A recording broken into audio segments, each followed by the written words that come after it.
Hello, welcome back to the show, and welcome to the show, Mr. Andrew Fox. We adore him, don't we? Defence Middle Eastern disinformation expert. I haven't spoken to you for ages, Mr. Fox. How you bearing up, lad? It's been a while. I've just come back from a little trip abroad, so I'm feeling relaxed and recharged and good to go. Well, don't you look all glowing and wonderful today? It's lovely to have you back. Now, lovely as well to see that we have finally got the ceasefire. It started at 10 a.m. Local time here, 12 midday local time over in Israel / Gaza. Do you think this is going to last?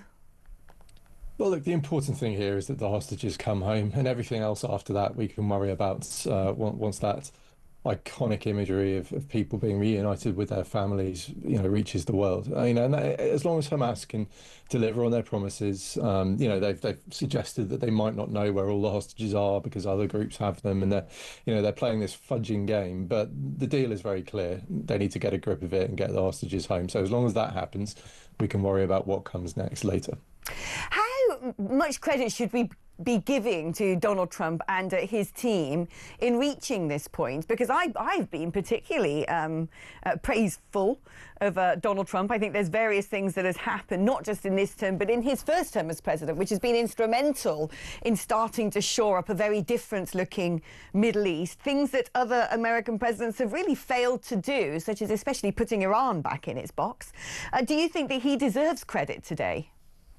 Look, I'm on record as not being a fan of Mr. Trump, but he absolutely deserves credit for this. He, over the last few months, culminating at the UN General Assembly just a few weeks ago, he's clearly done what no other president was willing to do, and that is to, first of all, cajole, bribe, and threaten Hamas's key backers in Turkey, Egypt, and Qatar to drag them to the table and isolate them diplomatically, which was a huge step forward. And then secondly, he essentially put Mr. Netanyahu in an armbar and told him to accept the deal that was on the table. And using that incredibly muscular method of diplomacy is something only Trump could have done. So he deserves huge credit for where we are today. What about the role that the UK has played in this? Because it seemed to me when I was listening to Yvette Cooper talking earlier that she's trying to suggest that the UK, France, Australia recognising Palestine as a state was a sort of bad cop part of the greater agenda which has contributed to where we are today. Do you think that's credible? No, I don't really buy that. I think we've spent 2 years burning all our influence in Jerusalem, and I don't think the Israelis particularly cared what we do at this point. It was a meaningless gesture. It didn't have any practical effect on the ground. And really, as we've seen, it's the pressure on the Gulf states that's really, it's a Middle East problem. And Mr. Trump found a Middle East solution. And all the posturing for a domestic audience that Western governments like Canada and the UK were doing just shows that we were pretty irrelevant on the world stage for the last year when it comes to the Gaza war. Unfortunately, it turns out that a lot of the pro-Pally lot who have been gorging on rabid narratives and gouging out any sense of stability within our communities want to persist because they say, well, it's not done yet until there is a proper, fully autonomous Palestine. We're going to keep on marching. I mean, frankly, they should give it a rest at this point, shouldn't they? Surely now there's a ceasefire, there's nothing else to march about. Well, they were marching for a ceasefire, or so they assured us, and now they've got a ceasefire. It turns out they didn't want a ceasefire at all. No. What they wanted was a Hamas victory. And that's the key lesson here from these protesters, is actually what they don't want is something that Israel could spin as a win. They want Israel defeated and probably destroyed. They want it replaced with a Palestinian state. That's not going to happen. I think the last 2 years have made very clear that Israel is prepared to defend itself with maximal violence where necessary. And until the Palestinians and their cause come to an acceptance of the existence of the state of Israel and a willingness to coexist alongside them peacefully, I suspect we will see more violence in future. But these protesters really have shown their true colours in the last 48 hours. I mean, that's the big question, isn't it? For an enduring peace, a just and lasting peace. I'm fed up of hearing that phrase, I must admit.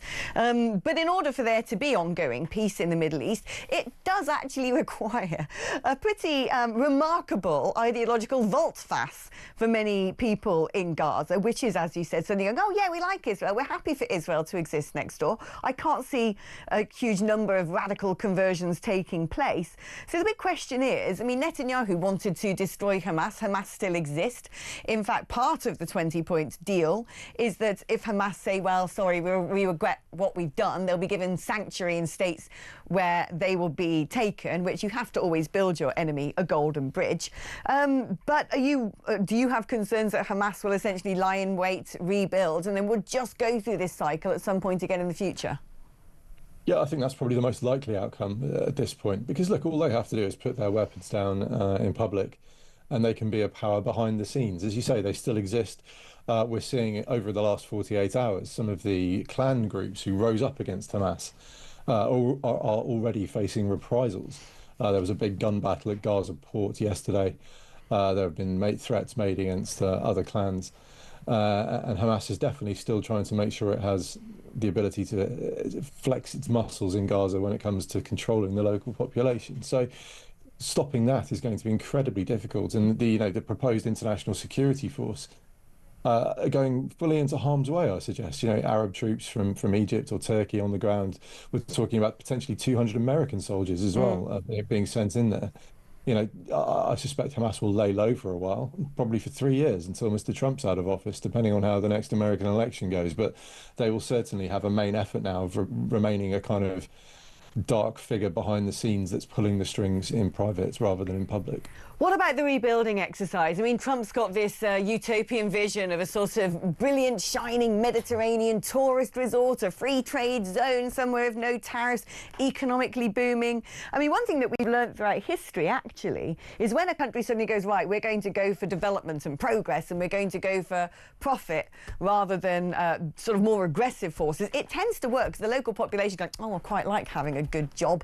I quite like having this lovely, shiny, tall steel building next to me. Probably don't want to bomb things anymore. It tends to work, actually, as a de-radicalising element in itself, but it's going to take, I'd imagine, a heck of a long time, looking at the rubberised version of Gaza that we haven't been entirely privy to, but we're getting from the images and the aerial images that we have been exposed to. It ain't going to be built in a day, is it? Well, of course, I have had the privilege of going in and seeing it with my own eyes, and it's just as bad as you'd imagine. Particularly Rafah. There's nothing there that's even recognisable as a building in the areas I've been to. The challenge is going to outlive probably Mr. Trump. I mean, this is going to take decades. The amount of unexploded ordnance that will be needed to be cleared. The fact that the tunnels run everywhere. There's 500 kilometres of tunnels under Gaza that, of course, destabilise the foundations of any building on top of them. This is a huge billions, if not trillions of dollar task. And it's going to be exceptionally challenging. So it's not going to be a quick solution here. And my other concern with the Trump plan is that if they do have skyscrapers and tower blocks, these won't be owned by Gazans. These will be owned by outside foreign investors, which kind of relegates the Palestinian people there to making coffees and cleaning hotel bedrooms, which I'm not sure is a recipe for a happy populace when they see outside investors making all the money and they're relegated to the bottom tier of their own country. So there's lots of flaws and challenges and difficulties to overcome here, and I don't think it'll be quick or easy. It seems to me he also wants to set up a sense of a healthy competition between Gulf neighbours when it comes to redeveloping Gaza. But my understanding of the Gulf nations is they don't really have a healthy competition. In many respects, it can at times be a very unhealthy competition. Are there perils that lie within when it comes to that strategy? Yeah, well, Saudi have had their own economic problems of late. Every dollar that drops off an oil barrel puts the Saudi economy under real pressure. So, their sovereign funds are going to have to be used if they're going to deploy. The UAE, of course, are very keen to put financial reconstruction in there, and I think it is important that it's Arab world led. I think that is emblematic, particularly for the Palestinians. The last thing they want to do is feel betrayed by their Arab neighbours, and there is a sense of that in Gaza at the moment, that the Arabs didn't step in sooner to try and help them. So again, the Middle East is a deeply complex area. There's no simple solutions. But I think the lesson of the last 20 years and our blundering involvements in places like Iraq, Syria, and Libya show that these problems do need to be solved with an Arab-led solution. And what next for Israel? Because it's not going to be great. Hostages are back. Well done, Benjamin Netanyahu. We love you. Is this now going to put strains upon his presidency? Well, his prime ministership, yeah, he's a divisive figure. He was before the war, and he has been since. But he can now go to the electorate in Israel. They're due elections next year.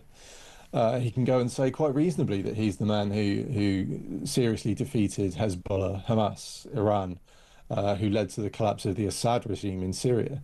And he has a track record of achievement here that I think we'd be churlish to deny. However, he does face legal challenges. He does have a coalition at the moment that rests on some pretty unpleasant characters. And he has, I think, arguably prolonged this war probably longer than it needed to go on. So there's a lot in the against column as well. So I think the main important thing for Israel right now is going to be a period of healing once those hostages home. The last time I was in Israel, just over a month ago, I was struck by how the public mood was far more deflated and far more kind of war weary than I've ever seen it. And I think a chance of respite for Israelis from their husbands and sons going away to war constantly as reservists, from the drumbeat of casualties coming back from Gaza, and then from that societal trauma of having their hostages still held in the tunnels. If all those things come to an end, it's a great thing, and it gives Israel that chance to heal and refind its balance. Now, this is obviously talking about the hostages being returned. This is supposed to be the next big step, potentially beginning towards the end of the weekend on Monday. How hard is that going to be? Because my impression is there's going to have to be a sort of very tender and complex surgical approach to removing the deceased, which will be carried out, I think, by other nations. But my understanding as well, that the longer the hostages have been there, they've kind of been passed from pillar to post. It's not just going to be like, great, open the door, welcome home, is it? No, and of course the physical condition of even those who are alive is dire. Now, I have intelligence sources in Israel who tell me that Hamas has been actively feeding the hostages over the last sort of 10 days in preparation for the release. These poor men were looking like Auschwitz survivors, and Hamas is very conscious of how that looks to the world. So I'm told they've put on about 10 to 12 kilograms each, which gives you an idea of how bad it was and how emaciated they must have been. We'll all be looking, I think, to see if Hamas sticks by the deal that was reported yesterday, which is that they're not to do these ghoulish, hostage release ceremonies that they did earlier this year. We'll be interested to see if they stick to that. And then, of course, those hostages are going to require a huge amount of care, a huge amount of medical support. But the important thing is that they're home, and physical wounds can heal, mental wounds do take longer, but the fact that they're home is going to be the most important thing of all. Andrew Fox, thank you ever so much. Right, we're going to take a short break now.